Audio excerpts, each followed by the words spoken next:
The Blokebusters podcast is proud to be a member of the Pod Bros Network. You can find us, as well as other fantastic podcasts, such as Pencil and Ink Review, Another Damn Trivia Show, and The Language of Bromance at podbros.com, as well as on most other fine podcasting services. Now sit back, relax, and prepare to share and enjoy the Blokebusters podcast.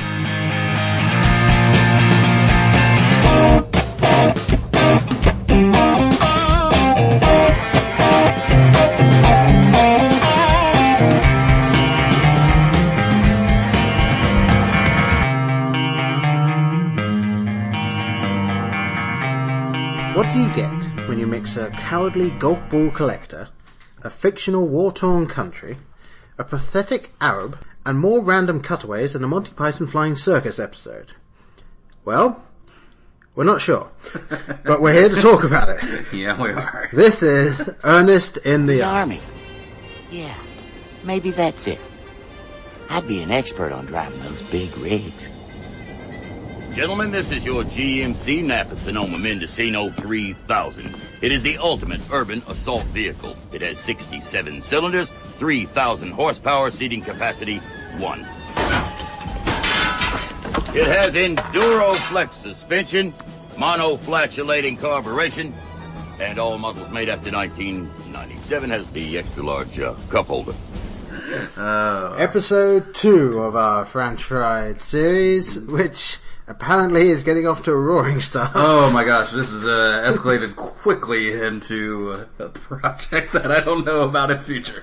Yeah. We certainly need to treat ourselves to something better next time around. Yes. Well, not giving too many spoilers away here for how this is going to go, but hey, come on. Yeah. What did you think? So anyway, this is Ernest in the Army, Now, depending on exactly how you quantify this, the 9th or 10th in the series, because technically Jim Varney plays Ernest Worrell. He played Ernest P. Worrell. He played the character in a film that wasn't a specifically just Ernest film, but then that launched this side thing. So this is the 9th Ernest film that was released. Depending on your devotion to their series and yes, yeah, whether you count that as canon or not. Yes, it's listed on Wikipedia as the 10th and final film to feature the character of Ernest. Yeah, but I would view it as the 9th in the franchise of the Ernest films. Definitely. Yeah, and there isn't the death knell, as it were. Yes, not. Yes, obviously after this one, Jim Varney died before he could I did not mean that to be a play on words at all. Yes, I know. But yes, why was there not another one after this? Was it because they weren't able to make one before he died? Or? He's out about every 3 months, so I don't know why they it should take too long. Before we go too far here, though, should we really quickly recap what we're doing here in this series? Please do. Take it away, Brian. So this was my lovely brainchild, which I am now disowning and putting up for adoption. Anyone, you can have it. So the idea was, in light of kind of certain things that are also going on in Paul's life, this was a nice creative way to do new reviews without having to go to the theater. Yes. So the idea, essentially, we see the last known film in a franchise that either one or both of us feel has run its course. Now, the basic ground rules are that we do not have to have seen all of them in the franchise. Yep.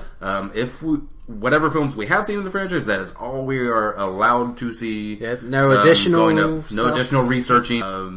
So we just tackle the latest one and see how it goes. Us explaining why we feel that Hollywood franchises go on too long. This is what these films turn into. Thank you. That's one of the main points is that, these reboots and remakes and sequels, can go horribly wrong, and we have now a couple examples. Yes. Which, some might argue this one never got off to a horribly wonderful, or a wonderful start. Yes. I know there are fans out there, but as you were saying... obviously this one was, announced actually in the previous one of these that we did, and as I'll quickly go over, yes, Jim Varney played Private Ernest P. Wall. He also played Army Captain and Arab on Quicksand. Mm-hmm. And not to jump too far ahead, but I felt he was actually trying to kind of be Lawrence of Arabia there. That's the whole opening credits felt very Lawrence of Arabia. The font and the serious nature of it. Yeah. For a second, I almost thought, I was kind of thinking comedy and then desert. I was like, did they borrow this from Tank Girl? Are we about to see a post-apocalyptic thing here? I guess we should recognize, this is this isn't new ground for comedians to... No. Obviously, I would say Bill Murray did this decidedly better. I would even say Pauly Shore did this decidedly better. With his Army movie. What was it? In the Army Now, I believe. I believe that was him, and then Bill Murray would be Stripes. And then, of course, Stripes for Bill Murray. Others, so not new territory, but... perhaps new lows. Yes. I would have given anything to been able to review either the Christmas, Jail, or Scared Stupid, because those are the ones I have seen previously, and I mean, who knows how well they've aged. I'm not expecting them to be great, but or even good, but they are certainly tolerable. I decidedly found this film intolerable. Yes. I don't know how you were able to view this. I found it on YouTube in 9, 8 to 10 minute chunks, right. Which was a blessing. Because, I mean, while there weren't really breaks like I had with Police Academy with the Crackle commercials, this at least I could pause and see, I'm 4 minutes through this 10-minute chunk. Okay, I can get through this 10 minutes. And then a new one would start, I can get through this 8.5 minutes. Yeah. It would have been so much more depressing to pause it and see 12 minutes in, another 70 to go or something. Or 80. That would have just been disheartening and I might have thrown in the towel. But, if you can't guess, this movie's shit. It really sucks. It's not good. Shocker. Yeah, I definitely will have put the trailer at the front of this. Just because, it was interesting. It borders on unwatchable, I would say. Yeah, I mean, it's, for half of this film, it's almost just a talking head type thing. It's always just just the headshot of whoever's talking. And most of the time it's Ernest. And if there are, Ernest aficionados out there, I'm sure there are, if there are any listening to this, when did Vern drop out? Because there was no Vern. Are you familiar? Because we are Vern, right? My main Vern, you know what I mean, Vern? Yeah, so what happened to Vern? Speaking of the straight to camera thing, did the one that was, I would say, most obvious was when he was talking, they're talking to him as he's joining the army, and they're doing that almost little song piece where it's we're going to get rid of these clothes, and then we're going to do this and all this, and then it just turns into... But what about boot camp? What about tough GIs, grueling work, the breaking down of one's self-esteem with strong language, insults, and the clever use of profanity? What about that? You're not in the real army. You're in the reserves. We drive trucks on the weekend. And talk on the radio. And party all the time. So it's time to rock and roll. A-R-M. Why? Why? Because we're army people. P-O-P-L-E. Poop? Poople? What's wrong with poople? You've just said the phrase that just annoyed the shit out of me every time. Army people. Yes, if you're Army playing, people. I wish I had started writing it down when I first heard it. I didn't know it'd become such 5 or 6 times written down in there. Well, that's I'm the sure thing. it's more. Well, you've got Ernest use it several times, talking about how he wants to be army people, and then you've got Ben the first. And we'll get to Ben the second later. Yes.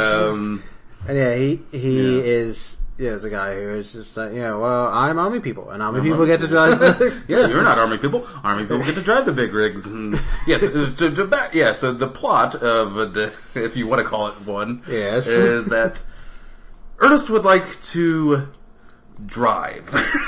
Yeah. The only way he can do this, seemingly, is by joining the army. Yes, despite the fact that he drives around the golf course collecting the golf balls with his feet. That's just not big enough. He needs to drive. So instead of like applying for his CDL to like haul semis or anything, no, he needs to drive the personnel carriers and these sorts of things. Just giant vehicles. That's all he wants to drive. Yes. Even though, as we see later in the film, he's not necessarily a great driver anyway. No. Perhaps better with his feet than with his hands. Yeah, almost runs down the UN peacekeeping guy. Almost kills him at the beginning of the film. It's like, well, okay. And, yeah, the entire crux of this is, join the reserve. You'll never go into combat. And then this film ends up deciding that, how do we get him into combat? I know, this guy will just send the reserve rather than the actual army. Because that'll work. Because we want... Once again, there are a couple of parallels between Mission to Moscow and this. Once again, like, why is this group the one that's being chosen to go help out? Yeah, I guess there is a bit of a reason, because it turns out that the guy who's sort of running this mission actually wants to give the missiles to some Russian people. I guess they were Russian. I think they were Russian. Because they seemed to be talking in Russian, and the guy who was behind the whole thing was in shadows holding a white cat. So, yeah, so there was that. Oh my god. Did you think the general was just doing a very, and I mean very poor John Candy impression? Yeah. Very much so. Like, it felt like he was really trying to get some of his speech patterns or, down. Yeah. Like his inflections a lot. Yeah, in fact, like, I kind of felt like he was doing his character from, let's see, which one was I trying to say? I think his character from Cool Runnings, where he's got like, come on guys, let's go. Like, I think that's what he just watched that, and I was like, okay, now we'll do. See, I was getting some of Barf. A little bit of Barf in there. A little Barf. And then what about? I was like, what about Spaceballs then? Did you get that? Yeah. Now, upon starting this up, I wrote down this note and I said, like, is it me, or did Jim Varney not necessarily die? Did he just regenerate into Mike Rowe? Because upon starting this thing, and you just see him there, it's like, is Mike Rowe in this? And it's like, no, that's Ernest. Well, okay. No, it looks like Ernest is like after Mike Rowe had a bad accent. I'm sorry, rest in peace, Jim Varney. But Mike Rowe, I would say, he's a decent looking dude. I would not maybe make that claim about him. But it does look like maybe like the brother that didn't get the good genes. Maybe. Although, we can say that. Although, like, people say Jim Carrey's like the rubber face guy. I think Jim Varney had that down way before Jim Carrey ever turned up. I think he's more leather faced, but just more the stuff that he's doing with the face, whether or not it's good or bad. He's definitely very rubbery there with the amount of punishment that face takes. The amount it delivers as well. And I had to ask, is this film anti-military? Because I think it is. It's anti-film. Yes. I know that. Yes, but it hates its audience. I know that. But this entire film, like, the general is only interested in how he looks in front of the camera, and the only other military people we see are the people in the reserves, who are only in the reserve because they're not going to be fighting. So apparently everyone in this film doesn't want to fight, with the exception of the President for Life guy. I can't think there's probably too many military people that would cite this as one of their favorite military films. Unless they're like, well, no, that's actually what Command is like. Yes, we actually do use the phrase army people. I'm surprised you didn't know. That's because we keep it secret because we're army people. Yes, only army people know about the army people. Army people. First of all, army people, let's don't talk about army people. There are also a couple of lines in this that I felt were almost still quite biting today, like the whole thing of they don't want to go into war because it'll mess up the oil prices. It's like, ooh, that one's stinging a little bit, actually. Yeah, and I mean, I'm trying to think of, like, what the impetus was or motivation was. I mean, for this genre, or, like, the part of the world this took place in. So, I mean, I know, of course, we had, or America rather had, you know, the Gulf War, the first Gulf War in the early 90s. So I don't know if that was, like, kind of what they were trying to capture on that, like, 6-year nostalgia or something. Maybe, because maybe they were trying to say, like, you know, war is kind because of it is a very small country, supposedly, in the Middle East. Yeah. Like Kuwait. And Kyrgyzstan, yeah, by the way. Kyrgyzstan. That's the name they came up with for this one. It's got to have a stand in there. And of course, there's an example of the brilliant writing, as well as there's this reporter woman that Ernest ends up trying to say. I call her April O'Neil-ish. Yes, April O'Neil, and she is originally reporting on this guy who collects beetles, and his name was Mr. Beetleman. Now, I let that slide. I'm like, that's just a self-given name, you know. I suppose, but I thought it was when they were first saying, like, this is This is the Beetleman, yeah, like Batman, but he's Beetleman. But then when they say, "Oh no, we're not doing this anymore," and he's like saying that, and she said, "You know, Mr. Beetleman," and it's like, wait, that's his name? Yeah, it's like hearing Spiderman. Wait, okay, thank you, Spiderman. You can go home now. Yeah, it's actually Spiderman. Okay. Yeah, yeah. And then based on that, I was like, oh, this is the writing style. Okay, everything's gonna be. So they just went with the first option every time. Yeah. When they wrote something down. Yeah, like, oh yeah, this guy called collects the Beetle beetles. guy. Beetleman. Good. Next guy. Yes, I mean Beetlejuice was already We have taken. 14 more minutes to get this script written. Let's move. Yeah, and then I wrote it down because I had to when I heard the line, and the actual general guy, I figured out it's actually on a Night's Dad. Just because of the line, like, you know I hate the French. Is he French? I hate the French. I wrote that down as well. Which, I don't know if you listened to another episode, but we're trying not to alienate the French any more than our good friend Honor did already for us. Yes, he did. But yes, that's another parallel. So like, oh wow, the two movies that hate the French here. Yes. It's just, I really don't know where to go with this thing. Even just from a production standpoint with this film, I don't know if you noticed when they had all of the, like the president was like, we're gonna rise up and blah, and then everyone's holding their weapons in the air like, yeah. I'm fairly certain most of the weapons were like wood cut out shapes of weapons. Yes. That they were just like, whoa, in the air. Because I couldn't find any detail on those weapons as I was looking at them. No. Those were very cheap props. Very cheap, yeah. I'm sure they might have even been, unpaid. Like someone just cut those out on a weekend and painted them and brought them in as a favor. I don't know. And yes, as I basically said at we both massage our heads. Yeah, at the very beginning of this as well. What the this. hell was with the prosthetic Arab guy? You have a narrator, and it turns out it's actually just this one guy with a head wound, just saying, he's there like everyone else is just, oh my god, and he's just back straight against the wall, just like, and then this guy, like, how many times do you think someone took a shoe and just whacked him around the head? Shut up! Oh, what I wouldn't have given for Maurice LaMarche to be the narrator for this. Just, interesting stuff. So he would have been, he should narrate everything. the next viewer of this film. I did write down somewhere in here, like, weird narrator guy. What's going on with the weird narrator? That was one of my notes. Who, as it turns out, is the father of the annoying kid Ben Ali. Who just keeps trying to sell this charm to who I was calling Short Round Ben. Yes. He's the Short Round Ben. Yeah, who's more annoying? Short Round or... Oh, Ben. Yeah, I like Short Round. Don't get me started. Yeah. Well, I found Short Round's voice more annoying, but as a character, this guy's...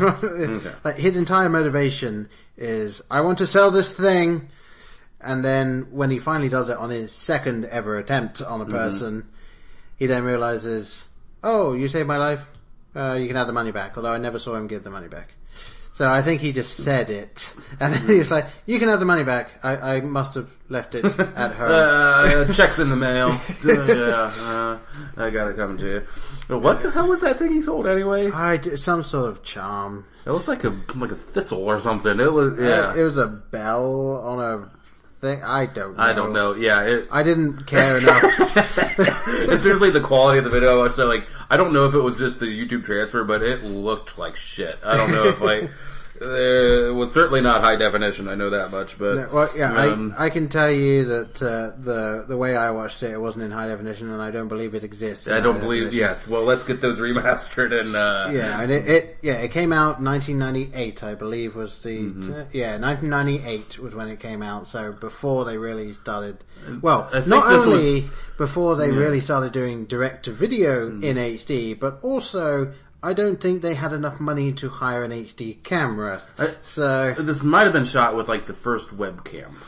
Possibly. That's about the quality we're looking at, and about the same refresh rate. Yeah. Yeah. So what did you think of the gooey gummy gag? Wasn't that just hysterical? Oh yeah, that was fun. Yeah. Yeah, I was trying to think of something to talk about. For those of you that don't know what that is, at some point he basically just holds up this box as if he's actually advertising this thing. It kind of surprised me that it doesn't really exist and that he weren't paid to advertise it. So these jujube type things. Yeah, and it's like, do you want them? Yeah, they're really good. Oh, you have to chew them a lot, but they're really good. And told to eat the entire. Well, I don't know. He's told to get rid of the box. Get rid of them. So he eats the box, and then hilarious. And then does he? I don't remember. Hit in the gut or something. Does he like that? Something makes him spit it out, and then this army guy now has basically. Yes, that is. It's a sugar infused face hugger. Yeah. And then and you think. Oh, that's funny. And then well, it goes on, but and it keeps going on. And so he gets a rod to try and pierce to get it up. That's not working, so he then has something attached to the rod. So he pulls the rod over to the vehicle, and then it causes the vehicle to move. And then it clearly hits him, but all we see is two other bumpers bumping together, and then he's fine. I think. I guess. Yeah, it seemed to have come off his face by the next time we saw him, so... like this... So that's about hour plus. Yeah, I mean, in case you haven't really noticed at this point, this film is really all over the place. To say it lacks effort is a bit of an understatement. There are so many scenes where Ernest is talking to someone and the camera is exactly what you don't want the camera to be, which is right in front of the face. And then it is not, yeah. So it's Ernest talking to camera, and then it cuts to the other guy who's talking to camera, and then it cuts back to Ernest who's talking to camera. And every now and again, it then cuts to a slightly wider shot, and then it'll be on the one person, it'll zoom over to Ernest, and then cut back to a face-on shot. It's like, no, don't do that. Don't do that. Leave it in the wide. Yeah, the two shots were just so distracting. Yeah, it was very... I even wrote down painful to watch. Yes, that was one of my notes. I wrote down a couple of things, kind of like I do when I'm going to be on the Sword Western Cinema thing, where I write it down as I'm watching in order. And there was one where I wrote down where it's at the end of the film, Ernest manages to rescue the reporter lady, the April person, O'Neil-ish, yep. And he gets her out, and then he's like, but wait, there's people here, and her response to that is basically, I don't care. Let's go. That was her response. So I wrote down, I appreciate the desire to leave, but this reporter is a real bitch. Yeah. She's just like, oh, okay, now you've rescued me, let's go. But no, I'm here to save people, let's go. The people chose to live here, and just screw them. Yeah. And then the only other note I wrote down of any real importance is, did you notice the amount of tire squeal there was on the sand. Every time a vehicle came to a stop on the sand dune, it was... I did not. I think I had just totally checked out. It basically sounded by like that a point. bus coming to a stop every time they started the vehicle. Yeah, which this huge vehicle can drive swiftly over sand and then just magically gets stuck at the inopportune moment. And of course, there's a wonderful thing that they put in to set up something at the end which didn't work anyway, which is there are rocks and then there are rock bombs, and you can't tell the difference. Yes, it's like that rock you hide your key in, but deadlier. Yes. And then, of course, it's like, the guy, again, these are army people. Yes, they are army This guy people. hands someone two rock-looking things. One is a rock, and one is this rock bomb.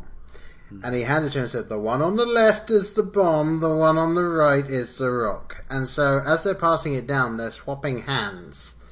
Which, of course, leads it to Ernest, and the guy says, give me the bomb, and he does the, I don't know, like, what is, and then at the end, like, and if it sounds like I just left that scene and went to something else, that's what happens in the film. There is no end to that scene. And then at the end, they come across a minefield of rocks in a desert. Yep. Yep. Because that's what does it say. That not only do they then drive through, and he has to use his golf ball Callback! throwing Ooh, thing very clever storytelling. to fling these rocks from in front of them to the back, but also all of the other vehicles chasing them have no issue getting through this minefield. No, they're able to easily steer around them or over them with minimal effort. And then you also find out that some of them aren't even bombs. Some of them are just rocks. Yes, big spoiler. Yes. And so it's like, you laid this thing out specifically to make people think that it was a rock minefield, I guess, because everyone knows that these things exist. And yet also just put some rocks in there. Just to fuck with them. It's got some rocks out there too. They wanted to see some people go, oh, I touched it! Oh, okay. yeah. And then they drive a little bit further and explode. Yes. Should I try to avoid all of these, or just try to some of them? I don't know.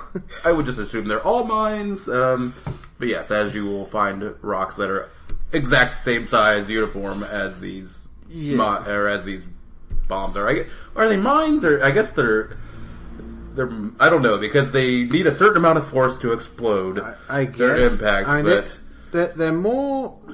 I guess they're more like say C4 or something. There's got to be a certain amount of pressure to them. So like you can pick them up, but if you then drop them, they'll go off. Like there's got to be that impact. I guess. Okay, yeah. I don't know. Moving on from the rock bomb mines. Yes. And the only other note I wrote down here, at the end of the film, this guy who is president for life, as any dictator, blah blah blah, and I got his name down here. Hang on, it is President Alma Habib Tafuti. Yes, and and by the way, anyone that has seen this but don't know, this was shot entirely in Cape Town in South Africa. And most of the people in it that are not Caucasian are from Cape Town. Like that's where they got most at of the least people, right? glad they got I hope they got paid something for this. So he has this missile that he's taken from who was the government or something, I don't know. He's taken this missile and this other guy wants it, and so they, in getting away, Ernest and the reporter, they take this missile, and so they're being followed by the bad guys who are shooting at them. They're shooting at a vehicle with an explosive missile on the back of it. Yeah, that's moving on. I see no problems there. So, my note just simply said, wouldn't they not want to shoot the deadly missile? It's kind of in the blast radius, I would imagine, given how deadly it's supposed to be. Yeah. Well, the movie doesn't concern itself with that kind of, why bother with any sort of issue like that. There is only one realistic moment in this entire film I found. Oh my god. What? Which was right at the end. The reporter is basically going, oh, I'm so thankful, I'm just going to kiss Ernest. So she kisses him, and then he has the weirdest lips in the world. They basically just disgusting on her mouth. On her mouth, and he's just saying, "Sorry, my lips are quite ew," and then she just walks away. Yeah, it sobered her up real quick. I thinking, because he's that guy. And then the end of the film, as it fades to the credit, go away. You can tell a restraining order is coming down the pipeline soon in that relationship. Yes. And nothing against Jim Varney, because I've seen what he could do with other things. I mean, maybe he was contractually obligated, I don't know, but just a pure amount of mugging, I can only imagine it's increased so much from the original films. It must have they must have kept getting notes back, just the next one we need about 20% more of your mugging it up, just all of that stuff. That must have been about 5% of the runtime. Yeah.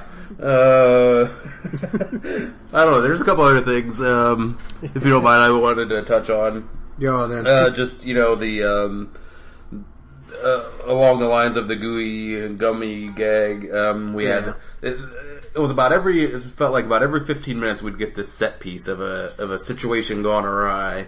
So the next, was the pancake cooking, the pancake bit here, which this entire movie, I mean, and these examples illustrated the most derivative, childish, juvenile humor. I mean, I guess that's who are these movies intended for just 8-year-olds and...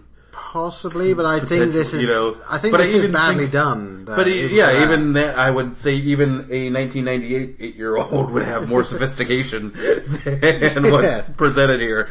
So, I mean, you just got him grabbing this tank pitch, which somehow makes these pancakes weigh 50 pounds each or something. Where it will fall on a guy's foot and break his foot, or completely bend a plate or a spoon or whatever, but he can keep one in his pants, and his pants stay up the entire time. Yep. To be used later. Spoiler, sorry folks, to disable the bad guy. So we had him drinking motor oil in that scene, which he didn't even, so is he illiterate as well? Because it clearly says motor oil, and it was clearly facing the direction that he grabbed it. He's just gonna grab anything off there and start drinking it. How has this man survived to be in his mid to late 40s? Some would say he didn't.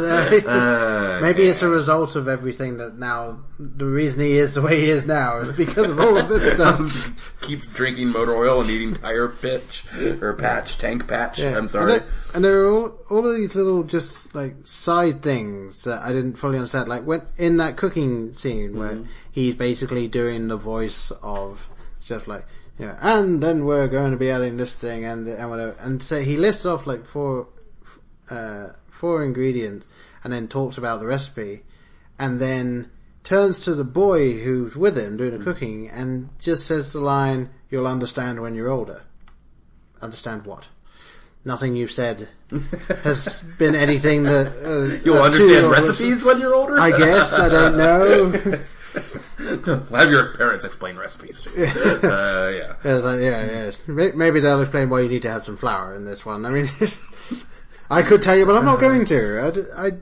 That line's just stuck with me when he just turned around, and I actually rewound it and listened to it again. I was there is nothing there that requires an explanation. That was later innuendo or anything like that. Nothing adult content oriented or anything. Yeah. Yeah, because I thought maybe I misheard it. Maybe there had been something. I'm sure Ernest has just heard this phrase used by other competent adults and just thought it's the thing you say to kids at random times.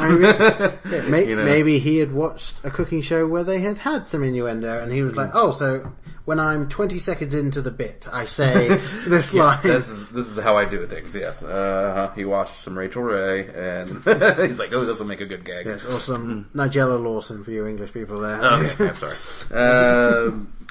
Yeah, and then we had this moment where they actually tried to add some levity to the film with, like, Ben number 2, Short Round Ben, his heartbreaking story of his dead family, and they're like this somber music. I'm like, why are we having this dramatic shift in tone for this type of movie? Yeah. And then you're just gonna just go ahead and just bomb everything, tank everything here with this sad story. Yeah.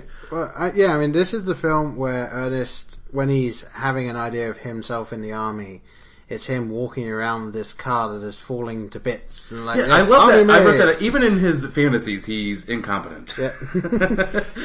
So he's got a little bit of honesty, at least in his fantasies. Well, sort of. The car is incompetent.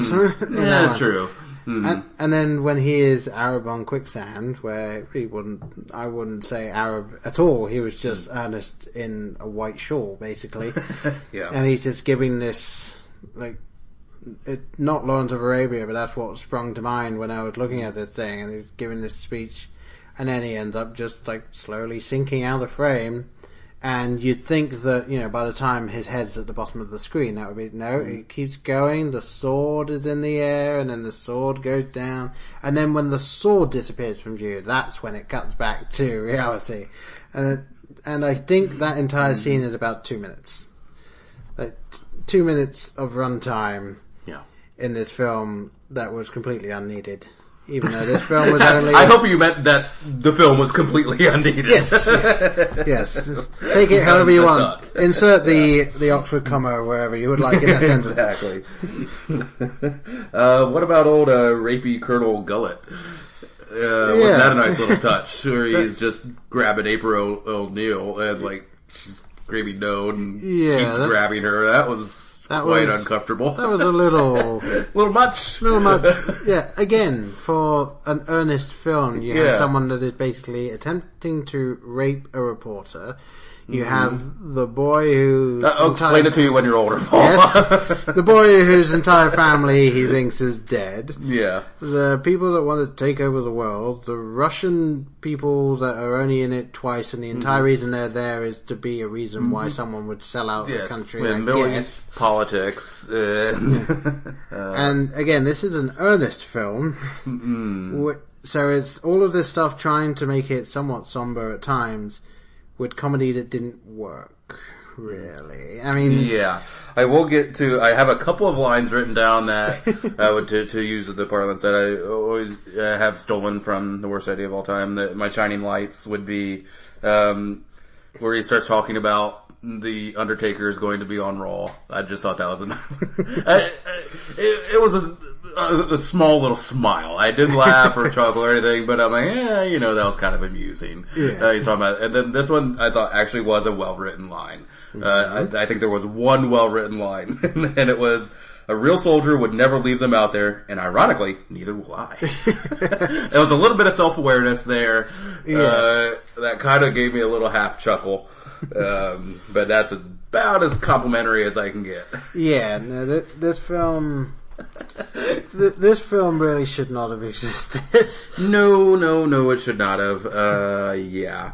I don't know if I'm probably at some point going to rewatch Ernest Scared Stupid, just for my own peace of mind. I gotta know, like that, yeah, it definitely is better, and I'm afraid of watching it and finding out it's just as bad, but I don't think that's possible. I think what will happen is we'll watch it and it might not be as hilarious as it was when we first watched it, but it will still be, say, like, well done for a kid's film type thing. Like, I think that's what the bar we're going for, and the problem with this is it's clearly a character from a kid's film in an army film. Yeah, which is not what kids watch. Like it's just not. It just doesn't have an audience. That's, yeah, there's no demographic that would be interested in this movie. I can't think of what would work there. Yeah. Yeah. I can't even find specs on it. Yeah, I don't know if it made $1. I have no idea. Yeah, I believe I tried looking it up and I couldn't really find it. I do think it made soddle, basically. Well, yeah, because it looks like it took about $1,500 to make. Yeah. Yeah, I believe that the return was not what they wanted. Mm-hmm. I'm trying to quickly look up. Box Office Mojo only has 5 of them. Okay. Yeah, so there's not enough detail to be able to. I would be doubtful if this got a theatrical release. No, I think this was the 4th straight to DVD, straight to video. Then, yeah. Mm-hmm. So yeah, there's no information on it, and unfortunately, this is the last one that came out before his death, and we don't know if there could have been anything better down the line. He could have redeemed himself for this. Oh my god, I know we're running a little long here, but I totally forgot. What the hell was going on with the Bond villain guy that was just randomly I know. showed it there? That just was just Russian guy. Stroking the cat, a la, I mean, I guess this was a year after Austin Powers, right? Because I think that was 97. The first Austin Powers is the International Man of Mystery. Well, give me 1 second and I'll quickly look it up. I'm doing this sans IMDb, so you will get an immediate autocorrection. 97, yep. Ah, nailed it. Yeah. So this was, the year. So I was kind of thinking, are they trying to do something with a Mr. Bigglesworth there? Well, either that or they are just doing Blofeld. Yeah, exactly. I mean, that is the original, of that. But I mean, what? We really never got a whole lot of elaboration because he's the puppet master essentially in this whole. Well, that's what I was saying earlier. It's they only exist as a reason to give the guy from the UN a reason to have someone to sell the missile to. I guess he wants to steal the missile away from them and sell it to this Russian guy who see him. His guy just turns up and now this guy's here. When did he ever get a hold of? I was so confused by that. I guess we will just skip over the rescue tent pole gag I wrote down. We'll just go watch it on your own. Yes. Also, just skip the rest. I think I did write down. I'm pretty sure this is worse than Police Academy 7, Mission to Moscow, and I think it definitely is. Yeah. I was able to get through that much easier. Not to say it was good, because it was awful, but this was, we're approaching Mordecai levels of awfulness here. Which, if anyone knows my feelings on that, know quite how damning that statement is. Yeah, there's a little... It is low of it is Mordecai without the budget. Essentially. Which somehow, at least according based on what you were just saying, kind of makes it better. Kind of gives it a pass, because or not a pass, but gives them a little bit of one, because... Oh my god, I don't know. I did have one last question here that I thought of when... I thought of it earlier, but you reminded me when we just started recording. If you were to recast Ernest, what modern actor would you pick in there? Recast Ernest? I honestly don't know. Like I said, if you're going just based on visual, I think Mike Rowe could pull it off just because I think he's I've seen Dirty Jobs, and he's definitely good in front of the camera. He knows what he can do that. Okay. I'm not sure I would want one that I'm almost afraid to say this because I'm afraid that I know I have no power, but somehow I'm afraid by saying it, it might happen, which would be horrifying. But Larry the Cable Guy, I think, would be an amazing Ernest. And by amazing, I mean amazingly bad. Yes. I could see him totally being on board for it too. Oh yeah, because I think he would do anything. As what are you saying? I think he would get her done. Yes. Yeah, I'm so sorry. I just feel gross coming out of my mouth. But I think he would make a good one. I think Alright. a good bad one. Yeah. I mean, the only other thing a funny film like with that character. Well, and I was thinking about, as you were like, given that Ernest's stick is a lot of the rubber faceness and stuff, like, maybe Jim Carrey, if he would be up for it and they had the money for it, like just to have that type stuff. Like, I don't know if Jim Carrey's ready to throw his career away completely yet. Some people might say he has. Some people might say he has. Yeah, I said completely. Yes. Yeah, and I think that would certainly do it. Yeah. Right. Would you want to see it I mean, I guess there's really no appeal. Yeah, I mean, it's not our audience, and it doesn't have one. So, I mean, maybe enough time has passed now that they could do, like, Ernest's son or something. Like, he had a kid. Somehow he had a son. Alright, obviously that he stole. It's a character of Ernest that would never actually happen. I don't think he would ever, quite figure out the operation that would lead to a child. But, I think we've gone on long enough about this fine piece of motion picture art. Now, the question here is, do we decide on what the next one will be now, or do we wait? Because I was thinking the next one might not come out until closer to Halloween, so maybe we do a horror franchise. I think, I think that would be at least watchable. Yes. So I brought up a couple here. Jason X, I got Jason X because what I'm doing here is not reboots, because like Elizabeth, I'm original franchise, original franchise, and I'm not counting Jason versus Freddy because that's across the last original Jason film. Okay, and then what are our other Halloween options? Resurrection would be the final Freddy, the Freddy and Nightmare on Elm Street. Yes, Resurrection and Jason X are like within the line there. So, which out of those three, which would you rather go for?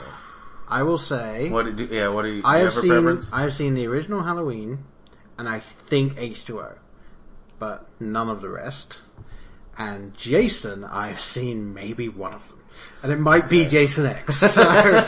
I know I've seen the first Jason. I know I've seen bits and pieces, maybe of like 2 or 3 or whatever. I think that's it. And I've seen all of the Nightmare on Elm Street. Okay, and I've only seen the first, I think, Nightmare on Elm Street all the way through. The one with Johnny Depp? Yeah. That's the first one, yeah. Yeah, so I've only seen the first one all the way through. The Halloween, I know I've seen Halloween 1, 2, 3. I think I've seen Resurrection. Yeah. Wait, have you seen Resurrection? Is that the one where they're like watching? It's like a TV show? I don't know. I don't know. I don't know. I think that's one of the Halloweens where. Let's see. Well, let me see here. Where it's like a meta, like haunted house cast. Very quick here. So this is 3 years after the event of the previous film, which is H2O. So that one seems like that one is just Halloween. Jason X is Jason in Space. And I think once you said Jason in Space, we got to do Jason X. Jason in Space. Jason X. I would say if listeners out there strongly want us to do one of the other ones, we might consider switching over to that. But I think let's just go to him in Space. Yeah, very quickly here. Synopsis. The film was conceived by Todd Farmer and Space as a means to advance the film series, while Freddy vs. Jason was still in development hell. What lies beneath while Tom Hanks lost the weight for the second half of casting. Chuck Campbell, David Cronenberg is in it, apparently. A bunch of people I don't really know. All right, well, we'll get to know him before the next episode of Franch-Fried. Yeah. Okay, it is decided. Yes. Once again, I think we've ended this one by realizing that you shouldn't watch Ernest in the Army or don't give it a recommend. Not even to ironically. There's no way to ironically enjoy it. It's just a pure pile of garbage. Yeah, that's the thing. I kind of thought I might be able to ironically enjoy it, and no, it's just beyond awful. So please. I'm sorry if this was one of your favorites. I'm sure you were a lovely person before you took the fall on your head. I would actually love and to. You still are. I really would love to hear from someone that does genuinely enjoy this film, because I want to hear what their takes on it is, but not for me. Not for me either. So, well, with that, we're gonna wrap up here. Yes, do get a hold of us on Twitter or Facebook, just Blockbusters. Instagram as well. If you want to get a hold of us through there, you can. I don't know how well you can get a hold of us, but you can get a hold of us. And do give us ideas for this. We have had a couple come in that we might bring up later down the line at some point, and we'll listen to anything you say. We'll take it on board, and whether or not we do anything with it, you'll just have to wait and see. Yes, exactly. Alright, so I've been Paul. I've been Brian. See you guys. Bye.